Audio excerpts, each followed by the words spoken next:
Tommy, the Fox Gallagher, and Sean Silent O'Connor weren't just street-level dealers, they were the masterminds behind one of the most ruthless drug empires Liverpool had ever seen. From the shadowy docks along the River Mersey to secret meetings across Europe, their reach stretched far beyond what anyone imagined. But their rise to power wasn't just about drugs and money, it was a deadly game of betrayal, corruption, and violence that would change the city forever. This is the story of Narco Mersey. Liverpool's port has long been a symbol of the city's connection to the world, a bustling hub where ships from every continent dock to unload goods. Containers packed with everything from fruit to electronics pass through the docks every day, watched over by dock workers and officials going about their business. But beneath this surface of normal trade, a darker reality was taking shape, one that few outsiders could see. In the late 2000s, whispers began to circulate among law enforcement and journalists about an emerging force in Liverpool's underworld. It wasn't just petty crime or small-scale drug dealing anymore. Instead, a sophisticated network of criminals was quietly using the port's massive infrastructure to move huge quantities of cocaine. The River Mersey, long a lifeline for the city's economy, had become a secret highway for drug shipments that stretched far beyond the UK's borders. This network was built on more than just muscle and street power. It was a complex operation involving smugglers, corrupt officials, and international partners. Containers labeled as carrying legitimate goods were often used to hide kilos of cocaine, slipped through inspections thanks to insiders with access to port security systems. The gang leaders knew how to exploit weaknesses in the system, using the sheer size and chaos of the docks to their advantage. Liverpool's location made it ideal. Its deep-water port could accommodate some of the world's largest cargo ships, which were perfect for transporting drugs in bulk. Once unloaded, the cocaine could be moved quickly to distribution points across the UK and Europe. From here, the drugs reached the streets of cities thousands of miles away, fueling addiction and violence. Authorities struggled to keep up. The gangs were fluid, constantly changing routes and methods to avoid detection. Investigations often hit dead ends, as the criminals used encrypted communications and coded language. The story of how Liverpool's port transformed into a global narcotics hub is not just one of crime, it's a tale of innovation, greed, and the shadowy power of the Narco Mersey. The river that once brought prosperity now carried danger, linking Liverpool's docks to a worldwide drug empire few could imagine. The docks of Liverpool were once a place of honest labor and hard work, but over time, a darker influence crept into the shadows. What started as small favors and minor shortcuts turned into a deep-rooted corruption that became crucial for the success of the drug operations. Men who were supposed to protect and oversee the port became part of the criminal machine, often without anyone outside the docks noticing. Port officials, customs workers, and security staff found themselves faced with tempting offers, money that could change lives, and threats that could destroy them. Some took the bribes willingly, drawn by greed or the promise of easy wealth. Others were forced into silence, afraid of the consequences if they spoke out. This created a dangerous environment where drugs could pass through customs unchecked, as containers flagged for inspection were quietly allowed to go free. The corruption was not random, but carefully organized. Key individuals within the port controlled who saw what and who didn't. They manipulated paperwork, disabled security cameras, and even alerted smugglers when inspections were scheduled. This allowed the criminal gangs to plan their shipments with near-perfect precision, reducing the risk of losing millions of pounds worth of cocaine. This collusion between criminals and insiders was the secret weapon of the Liverpool gangs. It gave them a level of control over the port that most other cities could only dream of. While police focused on street dealers and small-time smugglers, the real power was hidden inside the port's offices and loading docks. Without the help of these corrupt officials, moving such large quantities of drugs would have been impossible. Despite growing suspicions, proving corruption was difficult. The port was a maze of paperwork, regulations and rules, where illegal activity could easily be disguised as routine business. Investigations were slow and often frustrated by a wall of silence, but the deeper the corruption ran, the stronger the criminal networks became, turning Liverpool's port into a fortress for the drug trade. The docks, once a symbol of opportunity and progress, had been transformed into a dangerous playground for those willing to break the law. The corruption within the port's ranks wasn't just about money. It was the key that unlocked the gates for a global drug empire to thrive right on Liverpool's doorstep. In the world of modern crime, communication is everything. For Liverpool's drug gangs, keeping their plans hidden from the police was a matter of survival. They couldn't risk careless words or overheard conversations revealing the details of their shipments or the names of their partners. To stay one step ahead, they turned to encrypted phones and secret codes, creating an invisible web of communication that law enforcement struggled to break. These devices were unlike regular smartphones. Specially designed and heavily modified, they allowed users to send messages that disappeared after being read or encrypted conversations that even the strongest police technology couldn't easily decode. The gangs used these phones to coordinate the timing of shipments, arrange payments, and warn each other of police activity. It was a digital fortress built to protect their illegal business. This encrypted network was more than just a tool. It was a culture. Messages were filled with cryptic phrases, slang, and code words that only insiders understood. Numbers replaced names, and seemingly ordinary words hinted at cocaine kilos, ports, or routes. Even if a message was intercepted, its true meaning remained a mystery. Police officers faced frustration after frustration, unable to piece together the puzzle without understanding the language or breaking the encryption. The use of these encrypted phones showed how technology had changed the nature of crime. What once depended on face-to-face meetings or secret couriers now happened instantly, and with relative safety. The gangs could expand their reach, managing operations across countries without exposing themselves to danger. But this security had a dark side. It made the gangs more confident and ruthless, believing they were untouchable. They could plan complex shipments and collaborations with groups around the world, all while keeping their voices hidden behind layers of digital protection. For investigators, breaking into this network became one of the biggest challenges. The battle between the police and criminals was no longer just on the streets, but in the digital realm. Every cracked code or decrypted message was a small victory in a high-stakes game of cat and mouse. The encrypted phones were the lifeblood of the Narco Mersey empire, allowing Liverpool's crime lords to operate in the shadows and control a vast drug network that reached far beyond the city's borders. Liverpool's drug gangs didn't build their empire in isolation. Behind the scenes, powerful international alliances were forming, none more significant than the connection with the notorious Kinahan cartel from Ireland. This partnership wasn't just about sharing resources. It was a strategic move that expanded the reach of both groups, creating a criminal network with influence stretching across Europe and beyond. The Kinahan cartel was already a major player in the drug trade, known for its ruthless tactics and well-organized operations. For the Liverpool gangs, teaming up with the Kinahans meant access to new smuggling routes, additional muscle on the streets, and a share in a much larger market. In return, the Irish cartel benefited from Liverpool's prime port facilities and local knowledge, which helped them move cocaine through Britain and into mainland Europe with greater efficiency. This alliance was far from simple. It involved complex negotiations and a delicate balance of power.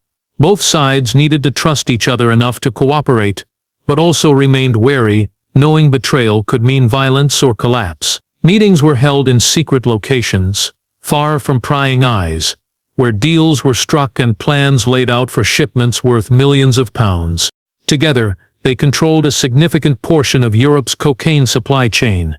The Kinahan cartel would source the drugs from South America, then ship them through Liverpool's port, relying on the corrupt officials and encrypted communication networks that Liverpool's gangs controlled. From there, the drugs were distributed through a network of dealers, stretching from London to Dublin and across the continent.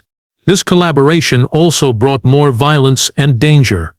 Rival gangs and law enforcement agencies saw the growing power of this alliance as a serious threat. Turf wars intensified, and assassinations became more frequent. The partnership was a gamble that raised the stakes for everyone involved, with consequences that reached far beyond Liverpool's docks. In the end, the Kinahan connection turned Liverpool's drug gangs into part of a global criminal force. It was a reminder that the fight against the drug trade was not just local. It was a battle that crossed borders, involving complex networks and shadowy alliances operating in the darkest corners of the world. The rise of Liverpool's drug gangs brought more than money and power. It unleashed a wave of violence that shook the city to its core. The streets once known for their hard-working communities became battlegrounds, where rival factions fought brutal wars for control over territory and drug routes. The violence was unpredictable, sudden, and often deadly, leaving a trail of fear and bloodshed that touched families and neighborhoods alike. At the heart of these conflicts were shifting alliances and betrayals. The gangs were not united. They competed fiercely for dominance. Leaders who once worked together found themselves at odds, driven by greed or suspicion. Deals that had taken years to build could be torn apart overnight by a single act of treachery. Every new shipment of cocaine raised the stakes, as controlling the flow meant controlling vast sums of cash and influence. Murders became common. Innocent bystanders sometimes got caught in the crossfire, and the city's sense of safety eroded.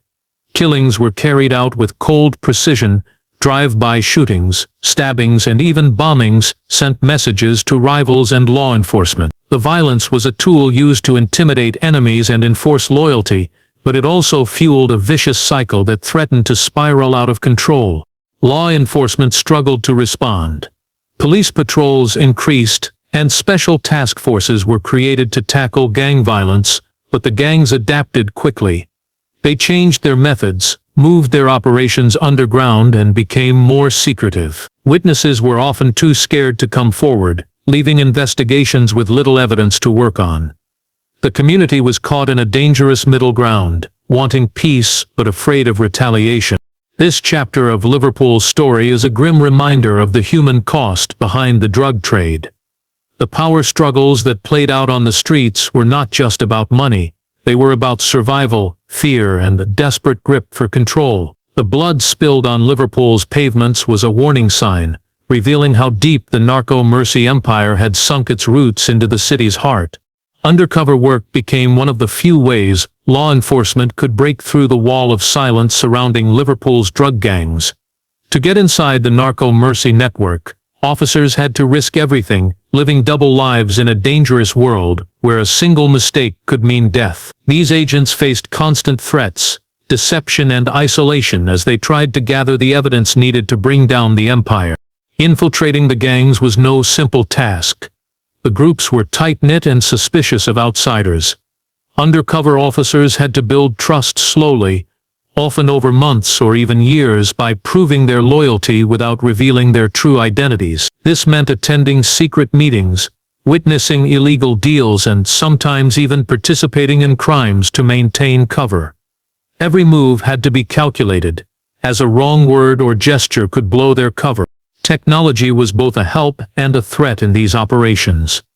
Encrypted phones made it hard to track communications, but undercover agents tried to capture conversations and gather intelligence from within. They recorded meetings, documented shipments, and identified key players in the smuggling chain. This inside knowledge was crucial for understanding how the gangs operated, from the corrupt officials in the port to the international contacts overseas. The psychological toll on undercover agents was enormous. They faced isolation from their families and colleagues, living in constant fear or exposure. The stress of maintaining a false identity, combined with the danger of being discovered by violent criminals, created a pressure few could endure. Yet, their work was vital, providing the breakthroughs that could disrupt the flow of drugs and bring criminals to justice. Despite these risks, undercover operations led to some of the most important arrests and seizures in the fight against Narco Mersey, that stretched from South America to Europe and beyond. The cocaine that flooded Liverpool's streets began its journey deep in the jungles of Colombia and Peru, where powerful cartels controlled the production and initial distribution of the drug. From there, the cocaine traveled thousands of miles, moving through a complex network of smugglers, middlemen, and corrupt officials before reaching the docks of Liverpool. The gangs in Liverpool relied heavily on this international supply chain. Once the cocaine arrived in the city's port, it was quickly unloaded and transported through hidden compartments in trucks or containers. From Liverpool, the drugs were distributed across the UK, but the reach didn't stop there. The shipments often continued on to major European cities like Amsterdam, Paris, and Dublin, where local gangs awaited their share. The scale of this operation was staggering. Hundreds of kilos of cocaine moved through Liverpool each month, worth millions of pounds on the street. The logistics required to keep the pipeline running smoothly involved careful planning and coordination at every step. From arranging payments to avoiding detection by customs, each stage was managed with precision. The gangs also adapted quickly to changes in law enforcement tactics. When one route was blocked, they found another, shifting shipments to different ports or altering shipping methods. The use of encrypted phones and insider help at the docks made it difficult for police to track the shipments in real time. This constant cat-and-mouse game played out across continents, with the stakes growing higher as more money flowed in. The global nature of the operation made it nearly impossible for any single country to stop the flow of drugs. Cooperation between criminal groups in South America, Europe, and the UK created a powerful network that was resistant to disruption. This chapter reveals how Liverpool's gangs were part of a much larger system, their local violence and corruption linked to an international trade that shaped communities far beyond the city's borders. Every criminal empire has its breaking point, and for Liverpool's Narco Mersey kingpin, that moment came unexpectedly. At the height of his power, he controlled vast shipments of cocaine, held sway over corrupt officials, and managed alliances with dangerous cartels. Yet beneath the surface of his success, cracks were beginning to form, cracks that would soon lead to his downfall. His arrogance played a part. Confident in his untouchable status, he grew careless, making mistakes that law enforcement was quick to exploit. Small slips in communication, underestimating rivals, and trusting the wrong people left openings for those watching him. The encrypted networks he once relied on became vulnerable, and his carefully guarded secrets started to unravel. A key betrayal within his inner circle became the turning point. Someone close, motivated by fear or greed, secretly provided evidence to the authorities. This betrayal didn't just expose shipments and contacts, it revealed the kingpin's personal movements and habits. With this information, law enforcement planned a series of coordinated strikes aimed at dismantling the operation from the top down. The arrest itself was dramatic. The kingpin was captured during a major cocaine shipment, surrounded by heavily armed police officers. The news shocked the city and sent ripples through the criminal underworld. It was proof that even the most powerful figures could be brought to justice. But it also sparked chaos. Without their leader, the gang struggled to maintain order, and rival factions quickly moved to fill the power vacuum. This moment revealed the fragile nature of the criminal empire. Despite years of careful planning and brutal enforcement, a single betrayal and well-executed police operation were enough to topple one of Liverpool's most feared figures. Yet, while his arrest was a major victory for law enforcement, it was only the beginning of a longer battle. The kingpin's fall exposed the weaknesses in the network, but it also showed how quickly others were ready to step up. The fight for control over Liverpool's drug trade became more dangerous than ever, with new players eager to claim their share of the lucrative business. This chapter highlights both the success and the ongoing challenge in the struggle to dismantle Narco Mersey's powerful grip on the city. With the kingpin behind bars, the balance of power within Liverpool's drug scene shifted dramatically. His arrest left a void that several factions were eager to fill, sparking a fierce and often chaotic struggle for control. The Narco Mersey empire, once tightly managed under one ruthless leader, began to fracture as rival groups and ambitious newcomers vied for dominance. The once united network splintered into smaller gangs, each trying to claim parts of the lucrative cocaine routes. These factions lacked the organization and influence of the old regime, but their hunger for power made them dangerous. At the same time, new players from outside Liverpool saw an opportunity. Some criminal groups from other parts of the UK and Europe moved in, hoping to capitalize on the instability. This created a complex web of alliances and betrayals, with loyalties shifting quickly. The power struggle was unpredictable, and no one could be sure who would emerge as the new leader. Law enforcement intensified efforts to take advantage of the chaos. Police raids and surveillance increased, targeting not only the gangs but also the corrupt officials who had helped protect the trade. However, the fragmented nature of the gangs made it harder to dismantle the entire network. Smaller groups were more elusive and adaptable, slipping through the cracks of traditional investigations. Despite the upheaval, the flow of cocaine continued. While the old kingpin's empire was broken, the drug trade itself proved resilient. The global supply chains remained intact, and the demand for cocaine kept growing. This made it clear that the fight against Narco Mersey was far from over. Liverpool's criminal underworld had entered a new phase, less centralized but still powerful and dangerous. The city faced the challenge of rebuilding its communities, while confronting a drug trade that had embedded itself deep within its fabric. This chapter captures the uneasy aftermath of a kingpin's fall and the ongoing struggle for control in a city still haunted by the shadow of Narco Mersey. Liverpool stood at a crossroads, caught between its proud history and a dangerous present shaped by the Narco Mersey empire. The city's streets, once vibrant with hope and opportunity, had become scarred by years of drug violence, corruption, and fear. While law enforcement had made significant arrests and disrupted major operations, the battle to reclaim the city was far from over. The police intensified their presence, using new technology and intelligence to track the remaining players in the drug trade.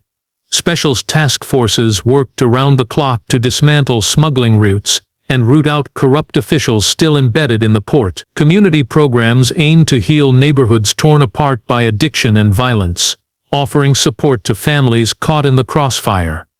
But despite these efforts, the drug trade adapted and evolved. Corruption, though weakened, remained a stubborn problem. Some port workers and officials, aware of the risks, but tempted by quick money, continued to enable illegal shipments. The encrypted communication networks grew more sophisticated, making surveillance harder than ever. Criminal groups shifted their tactics, finding new ways to move cocaine and avoid detection, proving that the empire was far from extinct. The city itself was caught in a delicate balance. On one side were the authorities, fighting to restore safety and justice. On the other were the gangs, deeply rooted in Liverpool's social fabric, fueled by poverty, lack of opportunity, and the endless demand for drugs. The struggle was as much about economic and social issues as it was about crime. Residents watched anxiously, hoping for change but aware of the challenges. For many, Narco Mersey was more than a crime story. It was a daily reality shaping their lives. The docks and riverbanks, symbols of Liverpool's strength, now carried the weight of an international drug empire with tentacles reaching across continents. This final chapter reflects on Liverpool's ongoing fight against the forces that have transformed it. The Narco Mersey empire may have been dealt blows, but its shadow remains long and deep. The city's future depends on its ability to confront these challenges head-on, reclaim its streets and break free from the global